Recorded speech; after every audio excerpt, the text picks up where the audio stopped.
Most of us all are born again. మనమందరం కూడా చాలా మంది ఇక్కడ ఉన్న వారందరూ కూడా తిరిగి జన్మించిన We all వారమే. know that our names are written in the Lamb's Book of Life. మన యొక్క పేర్లన్నీ కూడా గొర్రెపిల్ల జీవ గ్రంథంలో రాయబడిన సంగతి మనకు తెలుసు. We know that we have a salvation. మనకు రక్షణ అనుభవం కూడా ఉందన్న సంగతి మనకు తెలుసు. But God's words, when I read the word of God, అది దేవుని వాక్యం నేను చదివినప్పుడు I was afraid. నేను భయపడ్డాను.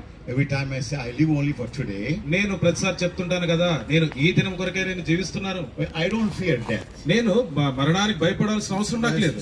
The scripture says very clearly in John 5:24. లేఖనాల్లో ఈ విధంగా రాయబడింది. యోహాను సువార్త 5వ అధ్యాయం 22వ వచనంలో, Verily, verily I say unto you, he that believeth on me hath everlasting life. He is not come out of judgment, but is passed from death into life.